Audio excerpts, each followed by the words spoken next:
Let's learn the left hand for part B. Here are the chords that I taught you in a previous video.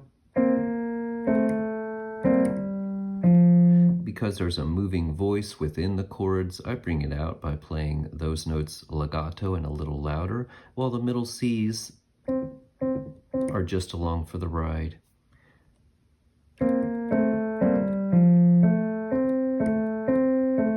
This B section is in the tonality of F major, and we start with an F triad.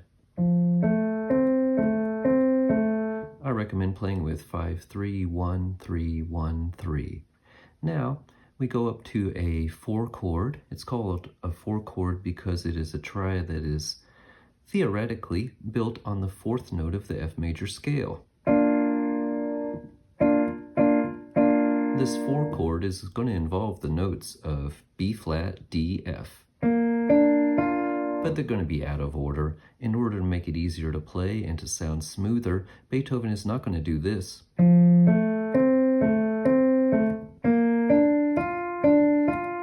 He's going to keep the F the same because it's the common tone between the two different chords. And he's just going to move the first finger up to D, and you're going to have F, B flat, D as the keys you'll need. In a previous video for the right hand, I talked about micro adjustments with non-playing fingers and how they make it easier for me to play, and you're seeing one right now. My second finger stays on B flat, but my 3rd and 4th finger move up to black keys whenever my thumb goes up to D. So my fingers are interdependent, and as soon as my finger 1 opens up to play D, the other fingers are allowed to change their position too. And by placing finger 3 and 4 on these black keys, it makes it easier to play finger 2 on this 4 chord. So now we got 2 measures in a row, plus a pickup group of chords. There's the 1 chord. Here's the 4 chord. Now I'll play them for real.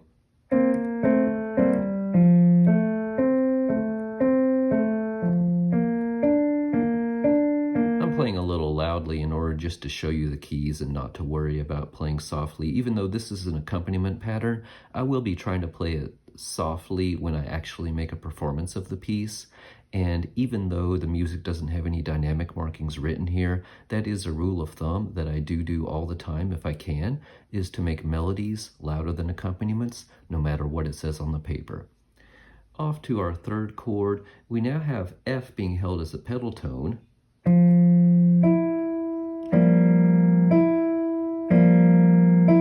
And the upper voices of the chord are playing G, B flat, E.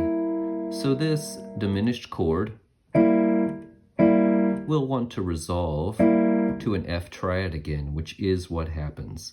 The complexity is, like I said, that Beethoven has an F note that is obstinately sticking around even though it doesn't fit with our E diminished chord. So it's called a pedal tone, and it is in the bass, and we have F, E, and then we have all 3 notes at once, F, G, B flat, and then the E keeps cycling through 3 notes and the E. So this measure is by far the hardest one to play so far because it's strangely difficult to play these 3 fingers at once. The gap between fingers 1 and 2 is quite wide, and there's something about it.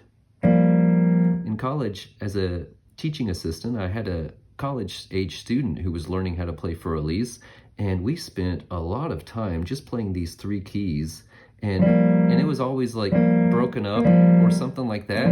I sat down and tried to play it, and yeah, I got it wrong at first too. I got it right after a try or 2, but it was kind of hard to do. So if you have trouble playing these fingers at once, I would recommend adding in the E and trying a block chord. It'll be quite a dissonant block chord. I would reach for that block chord to try to teach your fingers how to play at once. And if you couldn't play the finger 2, 4, and 5 together, I would even add a huge dissonance and make the non-playing finger 3 play as well on the A flat there, because sometimes if you just practice all 5 fingers playing, it can make your hand feel a little stronger. And then you can go back to leaving the non-playing fingers out, and you'll be a little stronger for your fingers to strike at the same time. Oh man, we had some laughs whenever I teased him about not being able to play 3 notes at once. And so Alex, if you found this channel, it was a great memory, and I loved teaching you, and you got so much progress, and you showed such good hard work.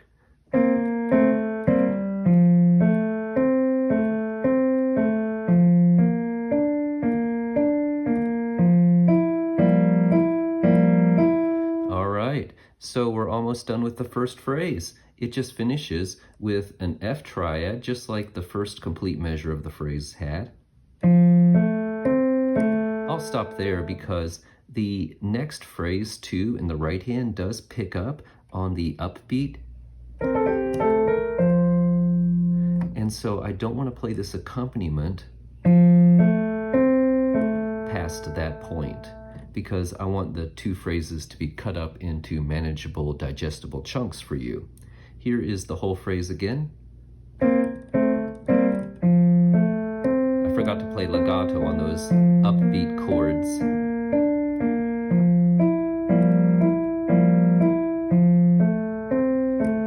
Okay, there's your accompaniment for phrase 1. I'll go ahead and teach you phrase 2 right now.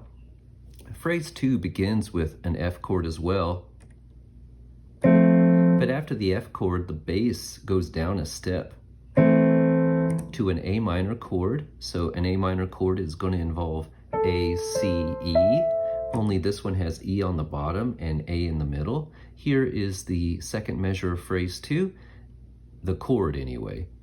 It's an A minor second inversion chord. We're going to definitely be using 5, 2, 1, 2. Because you're going to be using 5, 2, 1, 2, and your hand is going to eventually end up resting in this position, I'm going to change the F chord that comes before it. The F chord that we used in the past was going to go up.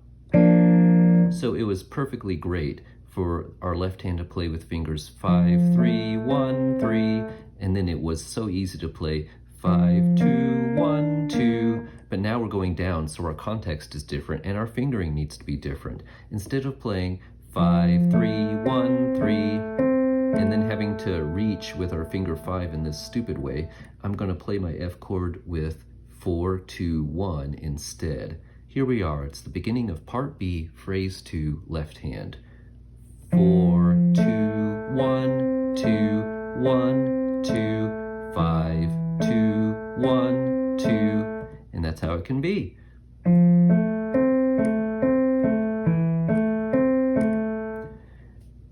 Because phrase 1 also ended with an F chord, I'm going to want to anticipate this finger change. Measure 4 of phrase 1 played this to start. But when you get to the first measure of phrase 2, I'm going to want you to play this. If you are sighted, you can see in the video that I'm changing from finger 3 on A to finger 2 on A. And now that is the whole fourth measure of phrase 1. 5, 3, 1, 3, 1, 2. It's an F chord, but there's a finger switch at the end. And I think actually, instead of playing 5, 3, 1, 3, 1, 2, let's just get it over with. 5, 3, 1, 2. As soon as you play the first thumb key, you can open up your hand and put finger 2 on the second A. 5, 3, 1, 2, 1, 2. Now you're ready for phrase 2. I'm going to start on the pickup into phrase 2. That'll just be C, A, and then we got 2 chords to go. There's going to be an F chord, like I already told you, and an A minor chord, like I already told you. And then we have a couple more positions to teach you, and we'll be done with left hand for phrase 2. Phrase 2, left hand, pickup.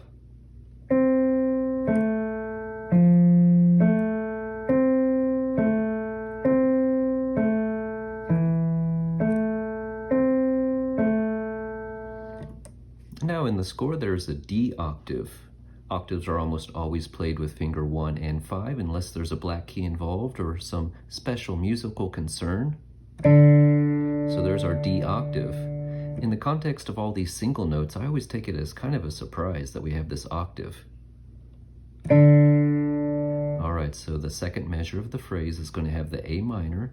And as soon as you play the last A with finger 2, you open up your hand while still holding onto the key. You can see my fingers expand out to the D octave. That's the first 5 notes of the measure. The next key will be reachable with the 4th finger on F. Thankfully that fits in with a D minor triad.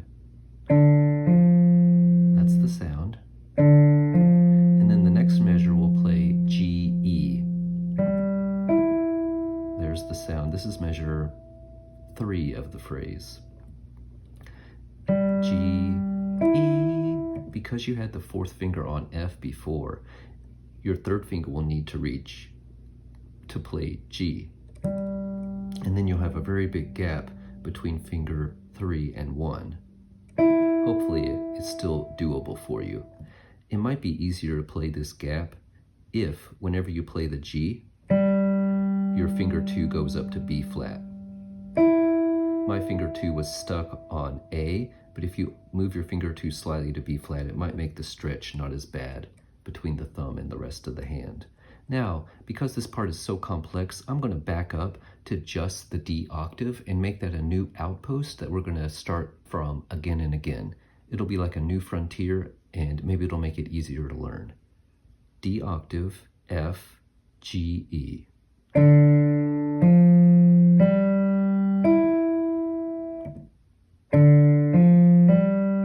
I'm still playing so loudly. I will not be trying to play this loudly whenever I play the piece for real, unless it's a mistake. Okay, backing up now to the beginning of the phrase. I started on that upbeat with C and A.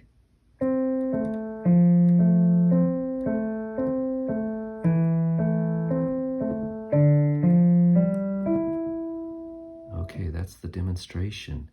I started to naturally play the first note of the measure a little longer, even though it doesn't say to, because for classical style piano music like Haydn, Mozart, and Beethoven, you can enliven the accompaniments by holding the bottom notes of them, and it makes a little bass line melody some of the time.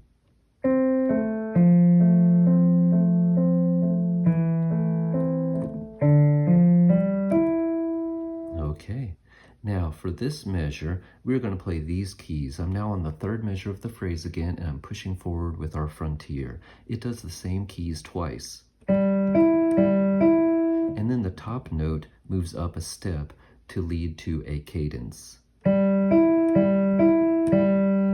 There it is, moving up a step like I described. We're on the 3rd beat now.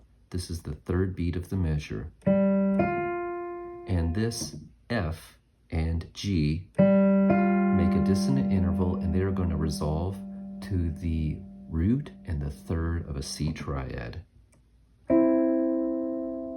That'll be our stopping place for today. We'll be doing this G7 broken chord, which will lead to a C triad with the 5th left out, just because it sounds good and because the right hand's going to be playing the 5th really soon. Okay, here's our G7. And that's how you can play it. Because I don't want you to have an awkward hop between the F and then the 3rd that comes next, play your G7 with 5, 1, and then close your hand up while you're still holding on to the F and play the 3rd with fingers 2 and 4. Okay, let's start from our outpost, so close to the frontier, D octave.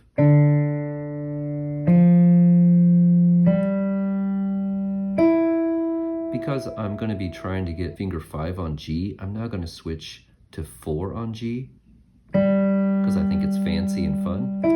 And now for our last G, I'll be doing that 5 like we talked about before. G, F, and there's the 3rd.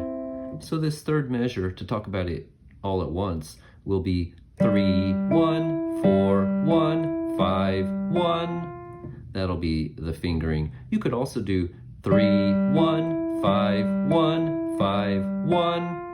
If you want to. That might even be better because you're getting the shift over with. I just think it is cool to do a finger switch in slow motion with 3, 4, 5. And when I first discovered that, I thought it was really cool. 3, 1, 4, 1, 5, 1, 2, 4. Okay, starting back from the D octave outpost. Now starting back from the beginning of phrase 2, upbeat to measure 1 of this phrase.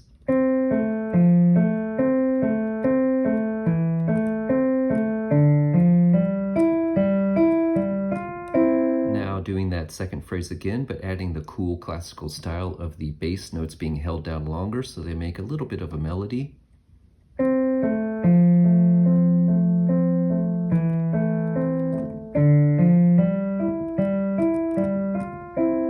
And now phrase 1 and 2 in a row, and I'll be doing the pickup chords, and I'll try to make the moving note on the bottom of the chords legato.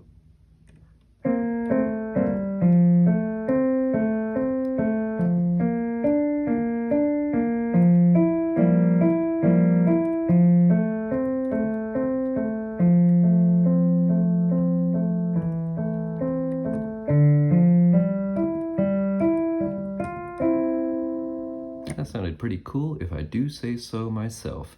I won't show you a demonstration of both hands because I don't want you to get ahead of yourself, and I want to keep these teachable lessons in a digestible length. So try both hands if you want to, if you're ready for that. But for everyone else, be sure to get this left hand really good before you try both hands. I hope you had as much fun as I did, and I'll see you next time.